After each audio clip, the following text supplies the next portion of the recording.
Stock market के किसी भी स्टॉक को लेने के लिए आपकी सबसे बड़ी परेशानी ये होती है कि भाई आने वाले टाइम पे स्टॉक की प्राइस कहाँ जाएगी। अगर मैं आपका ये मसला हल कर दूं तो मेरा नाम तैयब है और मैं क्वांटिटेटिव डाटा एनालिसिस का एक्सपर्ट हूं। किसी भी कंपनी के पास्ट 5 साल डाटा से ये पता लगाया जा सकता है through different tools and through accurate data analysis कि आने वाले 5 सालों में इसके स्टॉक की क्या प्राइसेस होंगी। अगर आप भी ऐसी कोई भी रिसर्च करवाना चाहते हैं व्हाट्सएप करें, हम आपको बेहतर रहनुमाई फराहम करेंगे।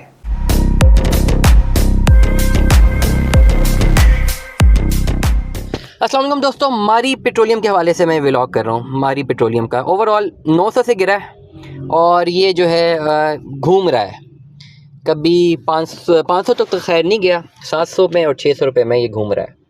और क्या करना चाहिए? Everybody is listening, watching, videos देख रहे हैं कि जी करना क्या चाहिए, मारी के हवाले से क्या करना चाहिए। अभी आज की जो ओवरऑल अभी मार्केट क्लोज हो चुकी है, आज 24 दिसंबर को मैं रिकॉर्ड कर रहा हूँ।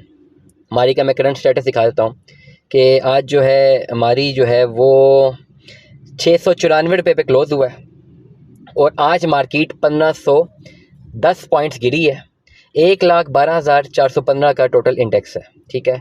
और अगेन एक बात मेरी बिल्कुल सच साबित हुई है कि जी मैं कहता हूँ मार्केट गिर रही है तो मारी गिर रहा है, मार्केट ऊपर जा रही है तो ऊपर जा रहा है। अब आज फिर मैंने 2-3 दिन पहले मारी का एनालिसिस किया था, अब दोबारा एनालिसिस कर रहा हूँ। उस दिन मारी का रेट ऊपर गया था, मार्केट ऊपर गई थी। आज मार्केट नीचे गिरी है, मारी फिर नीचे गिरा हुआ है। मेरी अपनी कुछ डिफरेंट होल्डिंग्स हैं, बड़ा क्लियरली बता दूँ, 900 में होल्डिंग्स हैं। और फिर कल परसों मैंने जिस दिन मार्केट खुली मंडे को 728 आई गेस 728 का फिगर था जिसमें परचेज़ किया, फिर गिर गया। क्या करना चाहिए? बेचना चाहिए मारी? I will not advice. बेचना तो बिल्कुल नहीं चाहिए। हाँ, परचेजिंग कर सकते हैं, करते रहें परचेजिंग, क्योंकि सुबह जैसे ही उठते हैं कुछ 20-30 रुपये ये गिरा होता है, ये ऊपर गया होता है और फिर पूरा दिन उसकी इस तरह की फ्लक्चुएशन आती रहती है। मारी का चेंज रुपयों में ही आ रहा है, कोई 40-50 रुपये, 50 रुपये प्लस, 50 रुपये माइनस में इसका कोई चेंज आ रहा है। करना क्या चाहिए? मेरा तो बड़ा क्लियर सा ओवरऑल मेरी एक एडवाइस है कि हमेशा इस तरह के स्टॉक्स आप होल्ड ही लॉन्ग रन के लिए करते हैं और अगर शॉर्ट रन पे आपको बेनिफिट हो जाए तो बेच देते हैं, अदरवाइज़ नहीं हो रहा तो नहीं बेचते। तो मेरी जितनी होल्डिंग्स हैं, चाहे 900 रुपये के ऊपर हैं, चाहे 728 रुपये के ऊपर हैं, जितने रुपये के भी ऊपर है, मेरा कॉन्सेप्ट क्लियर है कि भाई ये लॉन्ग रन है। मेरा तो कॉन्सेप्ट ही क्लियर है, I am very clear in it कि लॉन्ग रन है। ये नीचे गिरे ये ऊपर जाए मुझे कोई फ़र्क नहीं पड़ता, क्योंकि मैंने एवैल्यूएशन की हुई है कि भाई ये लॉन्ग रन चलेगा, ये पड़ा रहे लॉन्ग रन जाएगा। जिस दिन ये 1500 रुपये की वैल्यू पे जाएगा मैं तब बेचूंगा। मेरी अपनी पर्सनल जो इकोनॉमी है, डोमेस्टिक इकोनॉमी मेरी अपनी ज़ाती, वो मुझे वहीं पर सूट करती है कि मैं 1500 पे बेचूं, नहीं तो पड़ा रहे। वो सेविंग्स अगर बैंक में पड़ी हुई थी तो स्टॉक में डालनी, ठीक है, उतार चढ़ाव रहता है। अब 3-4 इसमें ओवरऑल जो अपडेट्स हैं वो ये बता देता हूँ मारी के हवाले से कि पहली अपडेट तो यही है कि म्यूचुअल फंड्स का डाटा कंसिस्टेंटली सेम ही शो हो रहा है कि वही 46 म्यूचुअल फंड्स की इन्वेस्टमेंट इसमें है। वो तमाम जो म्यूचुअल फंड्स हैं जिन्होंने इन्वेस्टमेंट मारी में की हुई है, उनमें जो टॉप 3-4 के फंड्स हैं उन्होंने अच्छा खासा जो है ROI अपने लोगों को दिया हुआ है, जिस म्यूचुअल फंड में लोगों ने इन्वेस्टमेंट्स की हुई है पर एनम के हिसाब से देखें तो 50-60% से भी ज़्यादा के फिगर्स हमारे पास आ रहे हैं।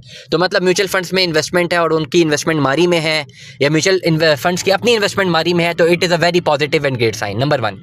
नंबर 2, जो अनाउंसमेंट्स है मारी की अपनी ओवरऑल, इस हवाले से भी बड़ी क्लियरली इंडिकेशंस हैं कि जितनी भी अनाउंसमेंट मारी कर रहा है, जो इनसाइडर ट्रांजैक्शंस की अनाउंसमेंट्स कर रहा है, उसमें जितने भी एग्जेक्टिव लेवल पे लोग हैं वो चाहे कोई 2 शेयर्स बाय करें या 2000 शेयर्स बाय करें, शाम तक की जो मेरी अपडेट थी उसके हवाले से यही था कि ये बाय ही कर रहे हैं, सेल नहीं कर रहे।